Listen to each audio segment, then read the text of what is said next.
Welcome to the Awakening Together channel here on YouTube. This is our Awakening Together weekly gathering. Each and every week we have a different minister who speaks.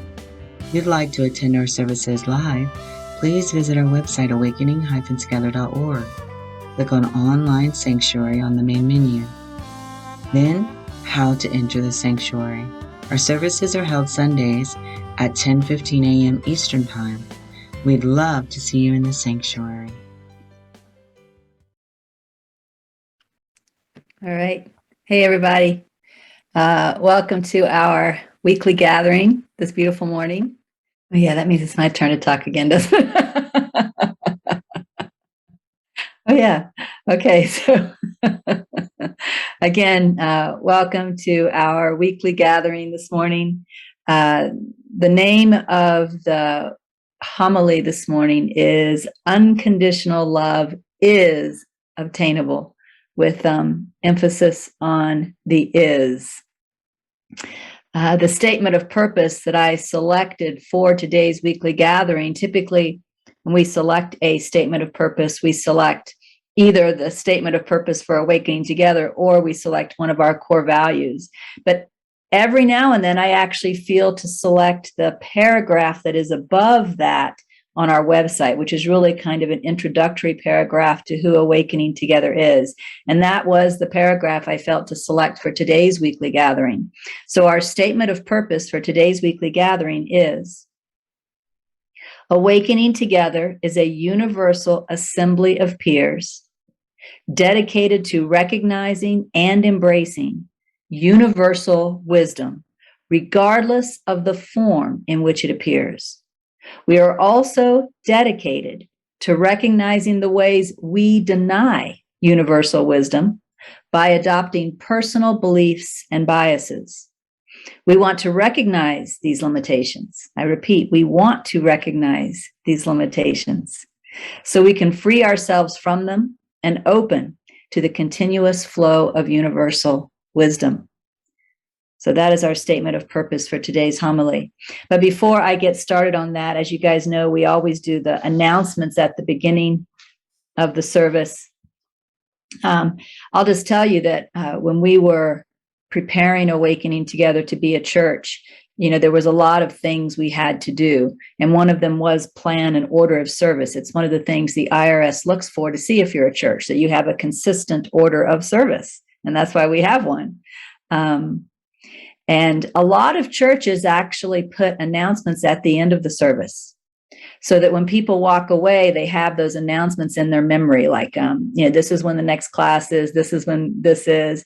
And it felt to me that what we wanted people to walk away from really within their memory was the devotional purpose of the homily. So we have moved the announcements to the beginning of our order of service, and that's where they are for that reason. So what I would request of everyone listening to this prayer is that you take a moment to get in touch with why you're on the spiritual path in the first place. Why are you here? What's your spiritual aspiration? What is it that you truly want? Let that come into the mind. Let it rise up from the heart. Feel its power, because it has a greater power than any of your surface level mental wantings. It's actually not a desire or not an aspiration at all, even though we often call it the true desire or the spiritual aspiration. It's much more than that. It's a calling.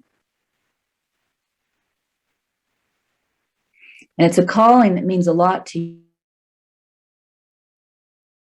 you because it's coming from your true self, not your false self.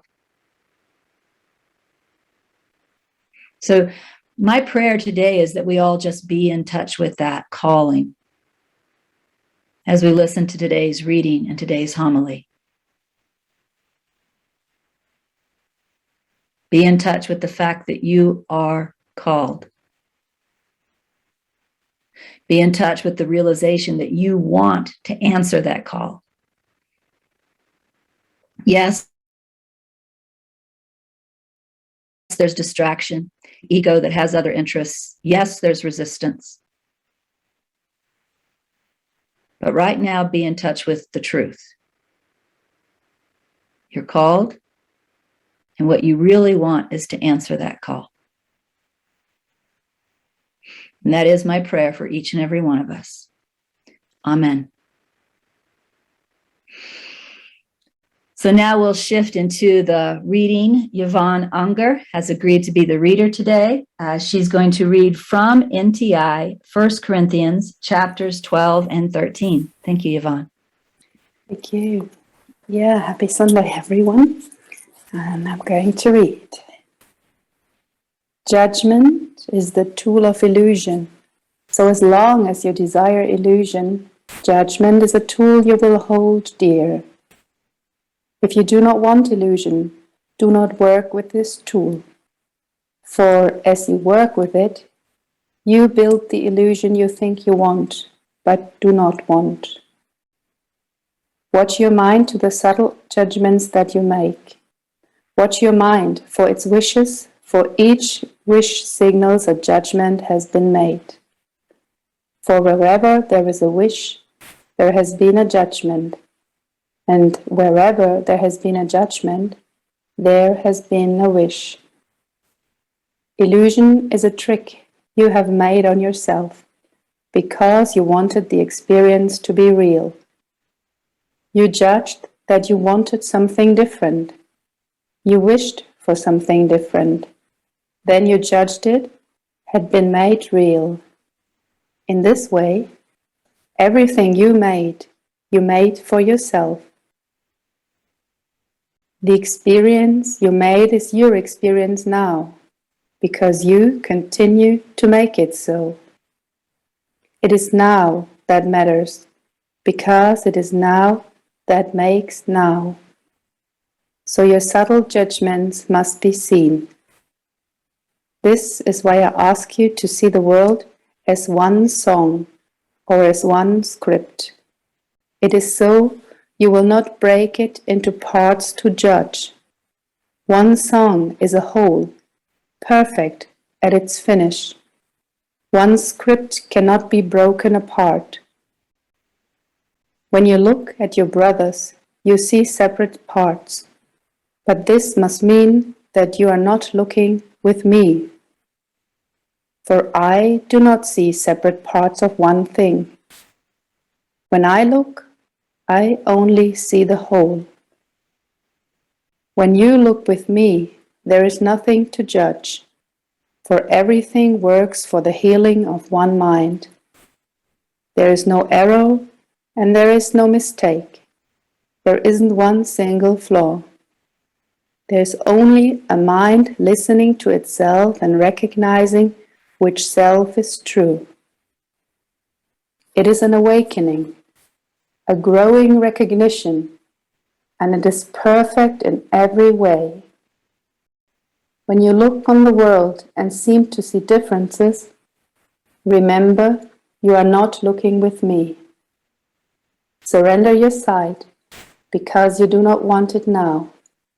Do not judge what you see, or you accept it as real, and you hold on to the experience of illusion. You must release it by not judging it, through trusting it is not real. See only that it is not your desire. Let it pass upward, out of your shell, freeing your mind of its trick. Flee with me, and know you are free. NTI 1 Corinthians chapter 13. The reason for all things is love. Division is the opposite of love, because division excludes. Love cannot exclude. Love is whole, knowing only truth. Become as an empty shell to know love. That is your reason. That is your true desire. To look on the world and divide it by judging is not love, and so it is not what you want. Lay down what you do not want, and accept joyfully that which you do. When you look on the world, you see the reflection of your mind, which makes the world through thought. What you believe and what you accept is seen in the world. There is division in what you see, because there is division in your thought. This thought is not love. This thought is the denial of love, which is all that truly exists. To cease denial and see truth, which you truly desire, become as an empty shell. Let go of thoughts of division, that you may see the beauty of your oneness face to face, and you may rejoice. Trust is the means, and love is the reason. Give everything to trust in the Holy Spirit, because love is all that you desire. Amen. Thank you very much, Yvonne. All right, so let's get going, shall we? We have about 30 minutes. Let's see what we can do here in 30 minutes.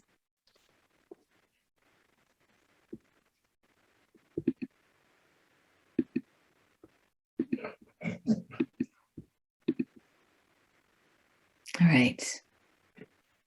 So there's a book I've been contemplating lately. In fact, I took this book with me to the satsang retreat in August that Martha and George were at, and Shauna. It's called Transcending the Levels of Consciousness, Transcending the Levels of Consciousness, the Stairway to Enlightenment by Dr. David Hawkins. And for those of you who don't know Dr. David Hawkins, he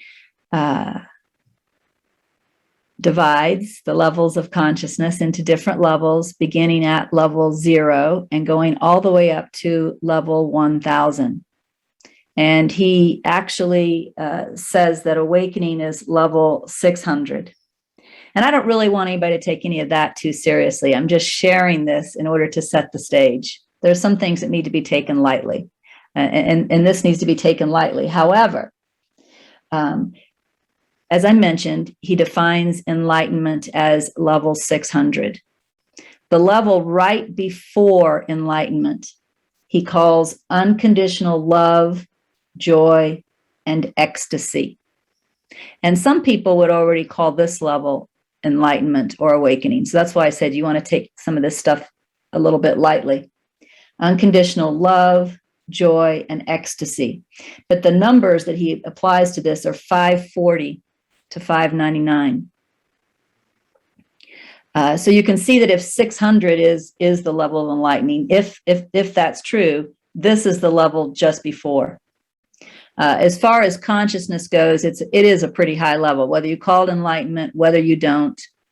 I would probably tend to call this the first awakening, noting that there's a second awakening later, which I would even put beyond his level 600. I would put it up closer to his level 800. So again, all of this is a little roughly different, right? And so that's, we don't want to take it too seriously.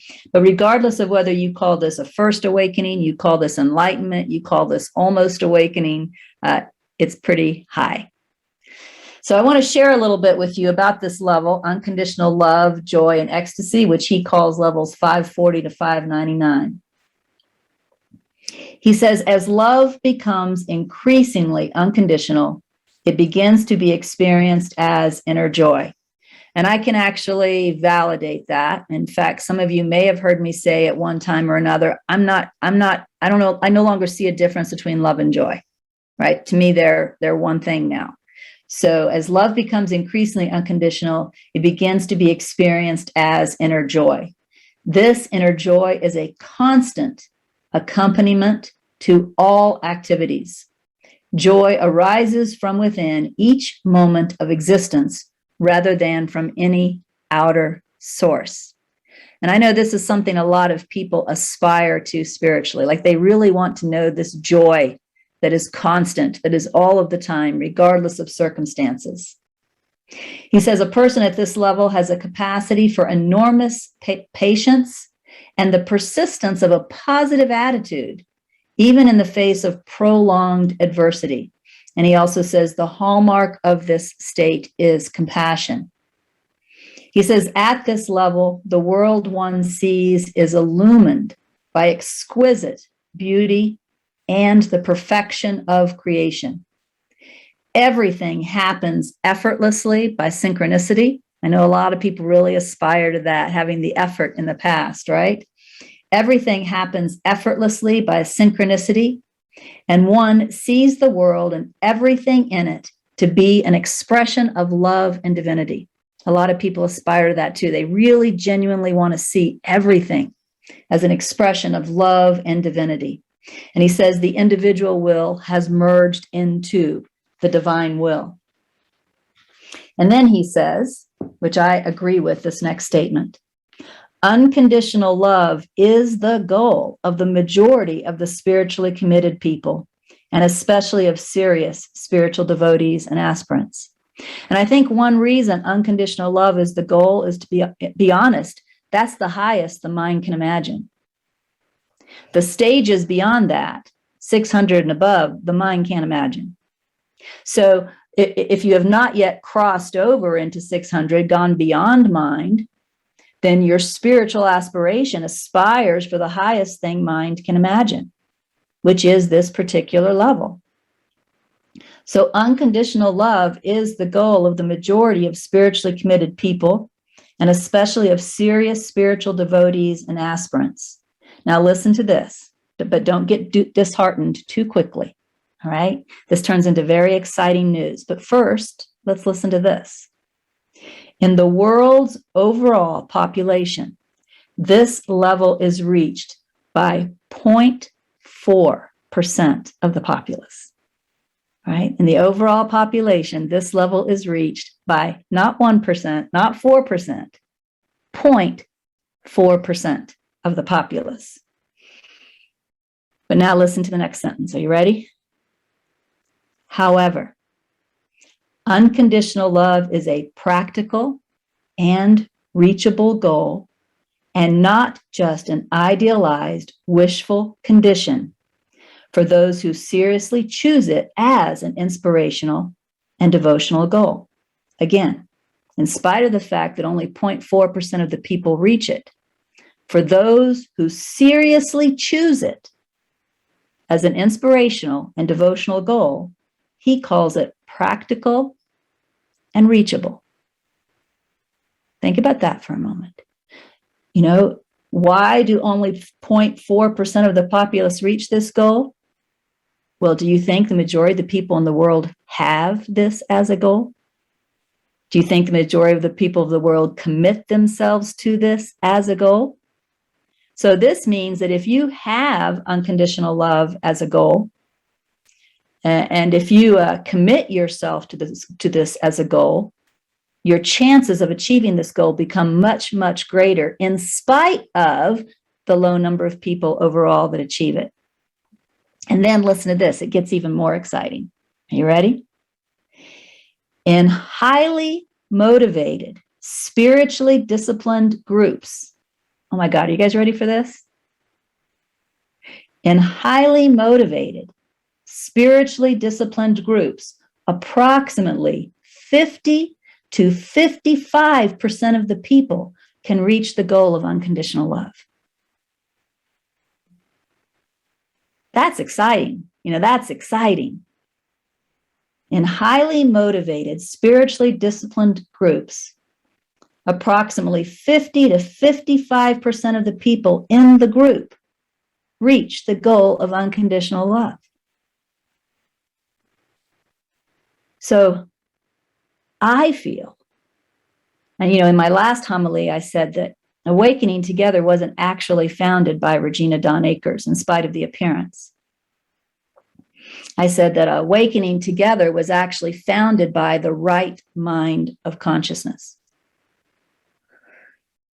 And I feel the reason listen to the name that I was given, Awakening Together.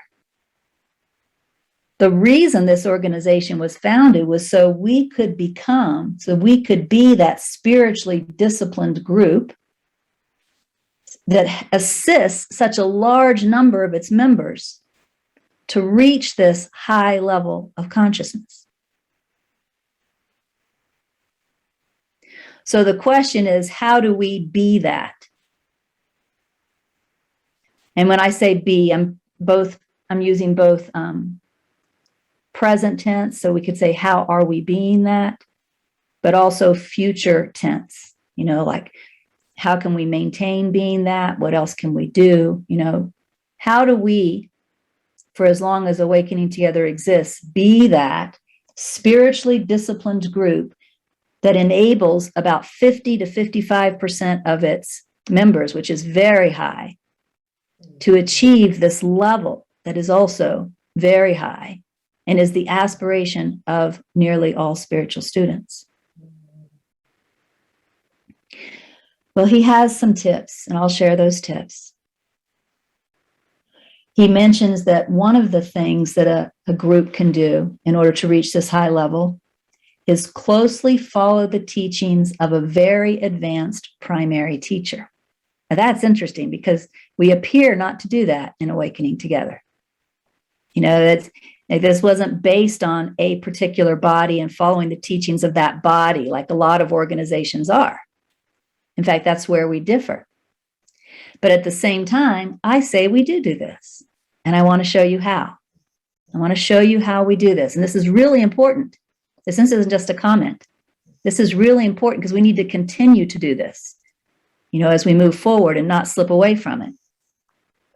Again, he says that closely following, that's important, closely following, right? Closely following the teachings of a very advanced primary teacher. Well, that led me to turn to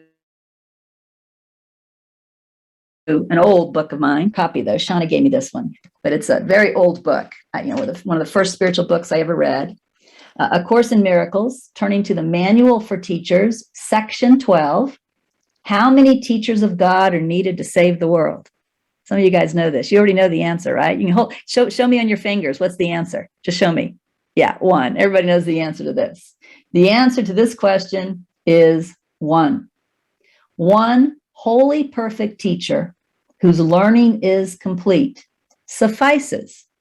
But then if you skip down to middle of paragraph 2, it also says, God's teachers appear to be many, for that is what the world needs. Yet being joined in one purpose and one they share with God, how could they be separate from each other? What does it matter if they then appear in many forms?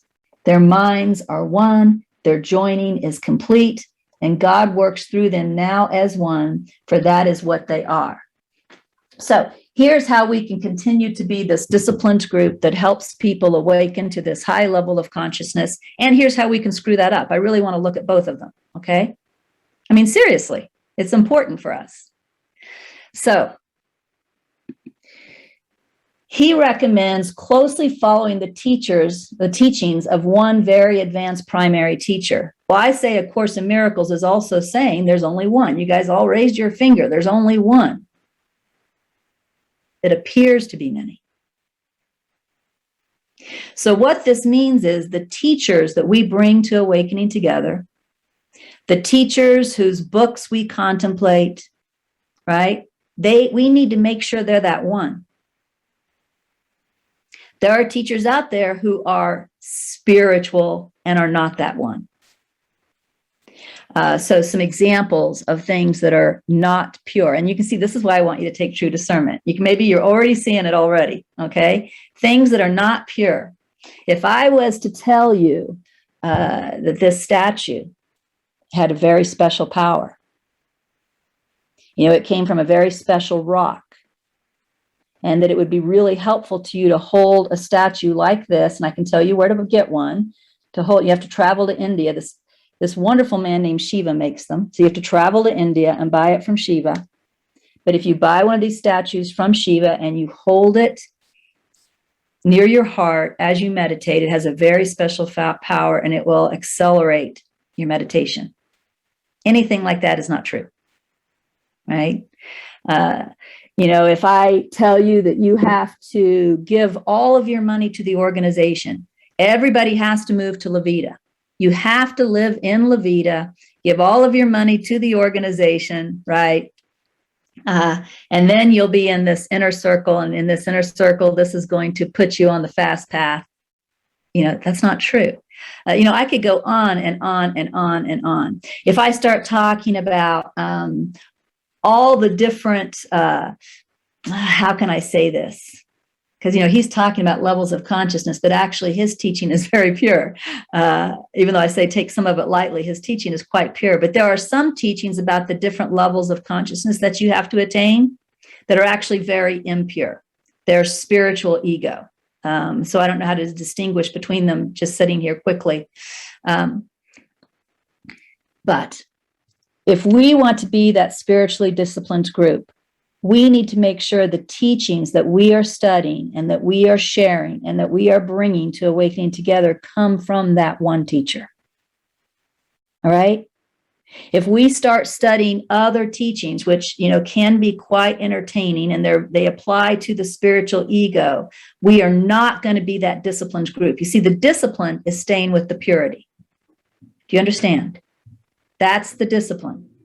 So that's one thing we need to do if we want to be this group that helps us to bring 50 to 55% of the people unconditional love. The next tip that he gives is extremely similar. And in fact, maybe it's the same thing, just with different words.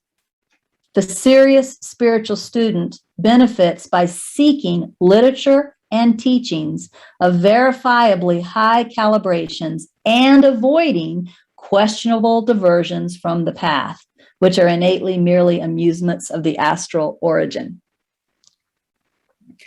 So we have some wonderful teachers that we can use, that we already use, but we can continue to use as kind of maybe measurements, comparisons. Like, is this person's teaching the same as this person's teaching, even if the language is different, right? Because we're not worried about the language. We're not worried about the symbols. We're worried about the heart of the teaching, or is it different? And if it's different, are we sure it's pure? So some examples of some pure teachers that we have that we could measure against. Ramana Maharshi, Nisargadatta Maharaj, Adyashanti, Rupert Spira, Bernadette Roberts. I think we can include David Hawkins. And there's a bigger list than that. Joel Goldsmith. When you look, even though these teachers are very different, Rumi, right? Elie Rusdar, Michael Langford. I mean, the list just goes on and on and on and on. But what all of these Omuji, but what all of these teachers have in common is they teach the same thing. That's what they have in common. That's how we know they're the one teacher. When you start getting a teacher that's teaching something very, very different, we need to question it. As an example, I remember once Helen and Anne went to see Muji somewhere, I think in Portugal. And then Anne followed that up by coming to Ireland to see me teaching there. And her and Helen were both in general healing at the time. And they were contemplating the thoughts of awakening that come out every day in year 2. And Anne was telling me that in the morning, her and Helen would contemplate the thought of awakening before they went to the Muji retreat. And then they went to the Muji retreat, and he taught the same thing the thought of awakening taught. I joke with them. I said, yeah, that's because Muji gets up every morning and reads the thought of awakening first. But that's not it. That was a joke. It's because there's only one true teacher, right? And that's the teacher that we have to keep here in Awakening Together. So the name, the body, the culture, it's irrelevant. The teaching. You want to go outside? Oops. Do you want to go outside? Or do you want to go out front? Somebody needs to be muted. Yeah, there we go. That was Anne taking her doggy out to potty, I think. That's important. Doggies have to potty. So again, we want to follow that one teacher. We want to make sure that the spiritual literature that we are seeking out and contemplating is that pure spiritual literature. And if you feel any inclination that it's not, you should just put it down. You should just stop. He says the goal of unconditional love is reachable by very simple means. The goal of unconditional love is reachable by very simple means, but to bring about its results, they have to be lived continually on a daily basis. That's the next tip. So, being absorbed in the teaching is one thing, right? Listening to a pure teacher, reading pure teachings, that is one thing. But the other thing is we have to live those teachings, which is what I think was also meant in the first tip by closely following the teachings of a very advanced primary teacher, right? I'm sure you all know that a lot of people that perceive themselves on a spiritual path aren't on a spiritual path. Not really. They're not these disciplined students that can achieve this practical goal of level 540 to 599. And the reason for that is, although they really enjoy, they're attracted to these spiritual teachings, they don't live them. In order to be this devotee, you have to live it.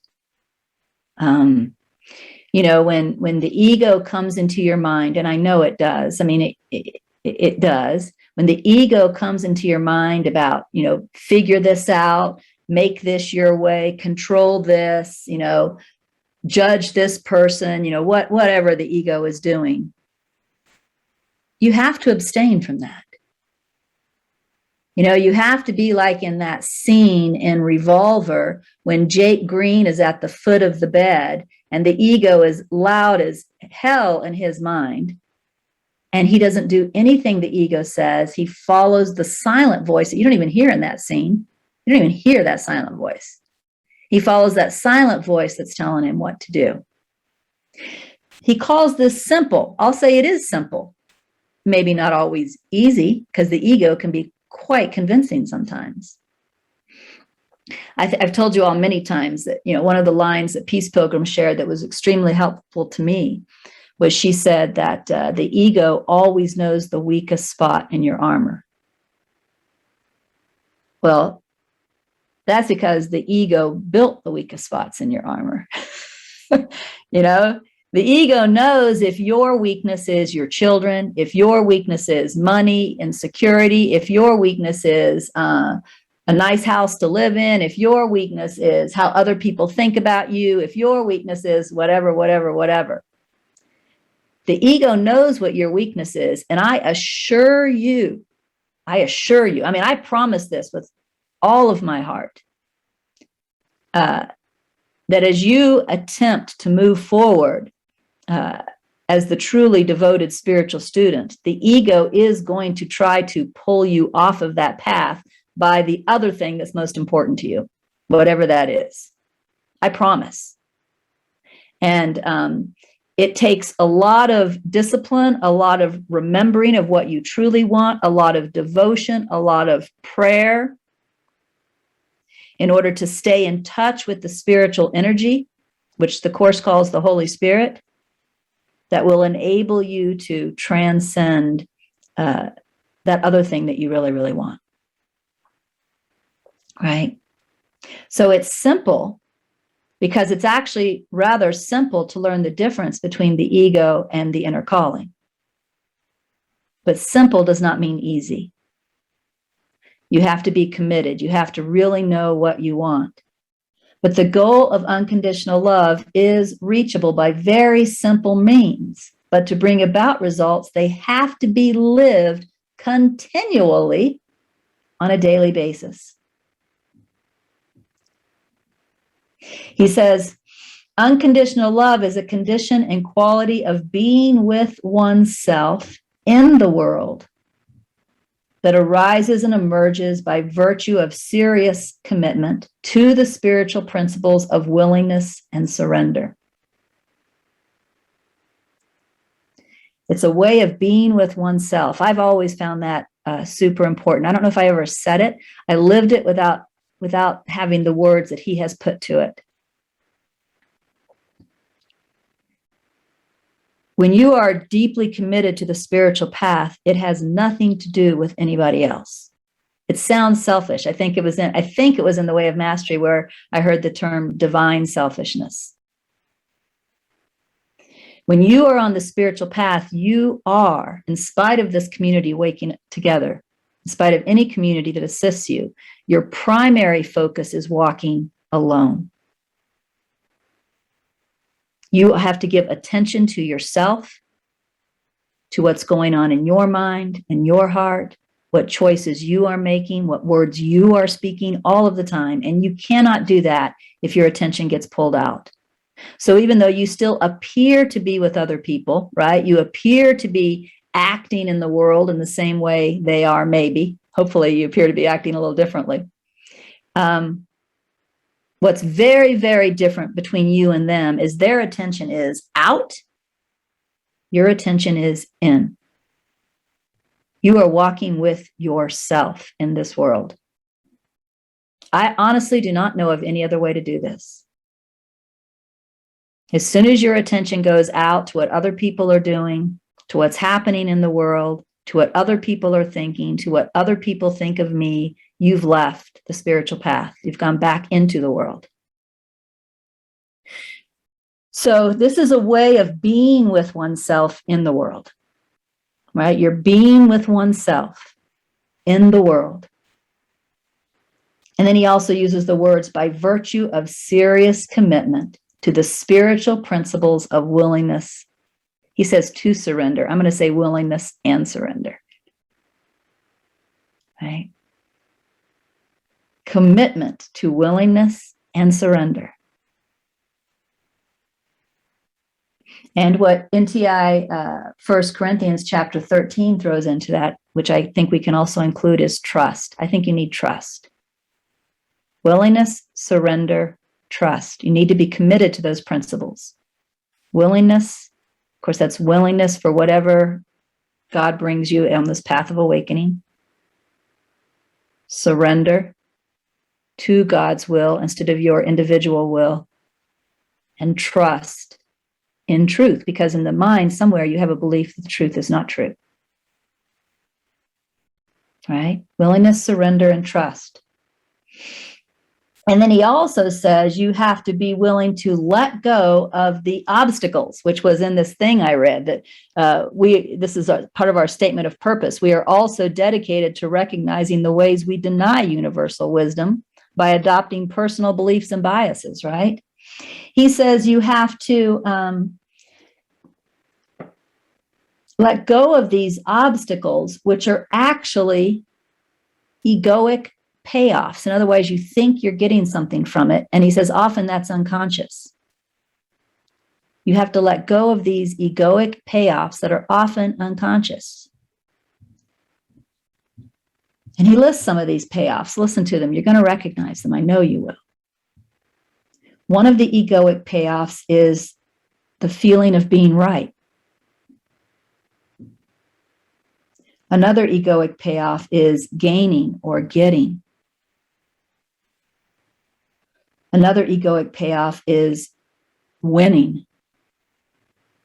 Another egoic payoff is being admired. Another egoic payoff is just the idea of, I know. It says all of these have to be transcended. And this is why we don't ever want to become fundamentalist.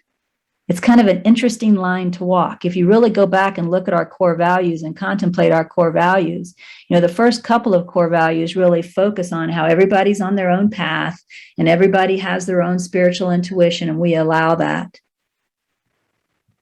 But then the last three core values really talk about what we need to have in common in order to be us.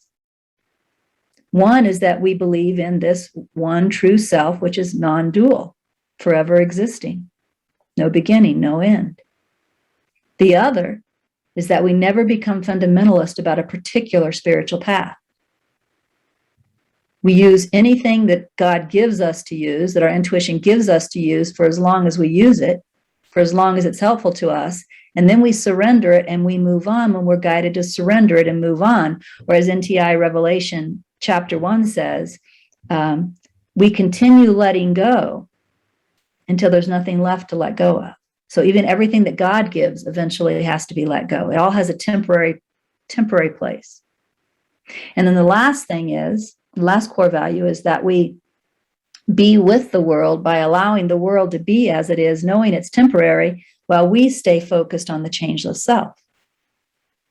So in a way, the last 3 core values keep the first 2 core values in a limitation that's intended to keep us that spiritually disciplined group that's going to help 50% of our members awaken into this level 540. The limitation is, although my spiritual intuition is not an authority over your spiritual intuition, as soon as teaching that people need to hold on to this while they meditate, we need to remove your program from the sanctuary. That's what that means, right? You actually, you aren't listening to the one teacher. You aren't teaching from the one teacher. In fact, I remember when Awakening Together was founded, and I'm sure you guys know, I've told you a million times, that I didn't make up these core values. They came suddenly. I was staying in the kitchen. They were written down on a napkin. They just started pouring out, and I had to grab a pen and the nearest thing I could write on and write them down. I don't consider them anything that I created. But when I saw the core values, I understood the core values, and I thought, this is the difference between Awakening Together and the Unitarian Universalists. I used to go to a Unitarian Universalist church. And a Unitarian Universalist church, one person sitting there could be really, really attached to and studying and committed to Wicca, which I'm going to call is the good witch, right? If you guys don't know what Wicca is, it's the study of witchcraft, but it's the good witch, not the bad witch, right? One person could really be into Wicca. The next person sitting next to them in the pew could totally be into A Course in Miracles and be very devoted to Jesus as the author of A Course in Miracles. And the next person in the pew could be a complete agnostic and maybe even leaning towards atheism. And really, this is all just about being good humans until you die. And Unitarian Universalist allows all of that, which is sweet. But we're not Unitarian Universalists. We are intended to be, as arrogant as this may sound to some, a pure spiritual organization who knows how to discern that one teaching, and we live by that one teaching, and we actually do not permit the distractions. And this is the job of our leadership as well as our ministers. But one of the things the leadership subcommittee has to do is when somebody wants to teach in Awakening Together, they have to discern, is this teaching the one teacher, or is this teaching something different? And there have been times when we've had teachers that they come in and they teach the one teaching most of the time, and then they just happen to be listening to a teacher that was a little off recently. And as a result, they bring that little bit of offness into their teaching that day. And even though we tend to record them and we post it on the website, we have to say, I'm sorry, we can't post that recording. Right? This is how we remain that disciplined group. So it's not a free-for-all, which is really what Unitarian Universalist is. Whatever you believe is great. You know, we need to stay in touch with that one teacher, regardless of what that body name symbols are.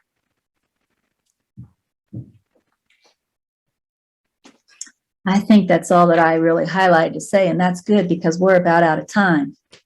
So I think what I want to say is, you know, my last homily was really directed to what I called the leaders of Awakening Together.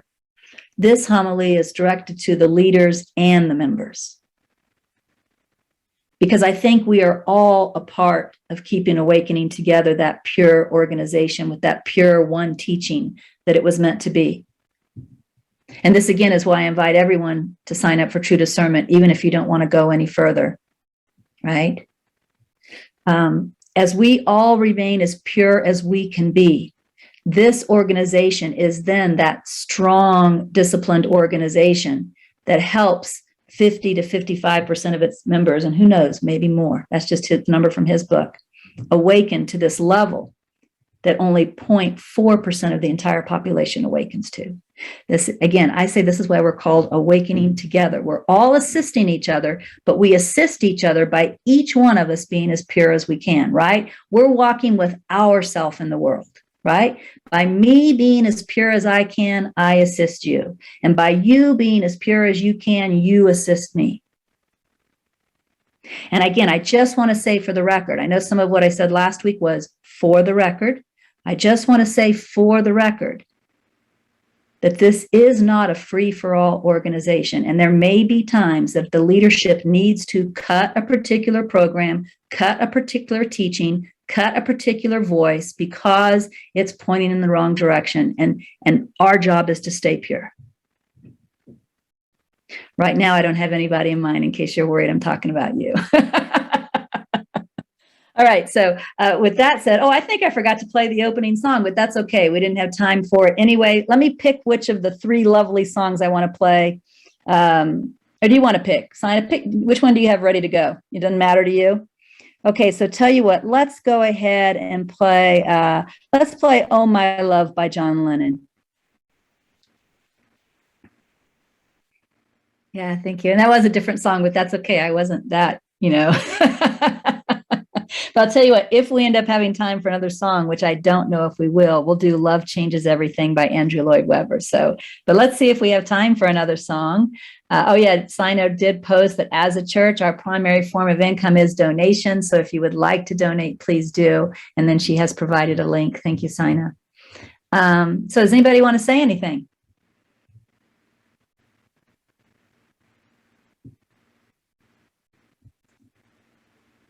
See anyone, Sina, speaking up? I don't. I guess that's because they really want to hear this next song by Andrew Lloyd Webber. I kind of do too. So let me say something before we go to the song. Yvonne read NTI 1 Corinthians chapters 12 and 13, and I didn't really comment on those chapters. I focused more on something different. What I want to say about NTI 1 Corinthians chapter 12 and 13 is these chapters are pretty simple about how to stay pure. That's why I selected them. And for the most part, what they say is relinquish judgment, stay empty. Right? Relinquish judgment, stay empty.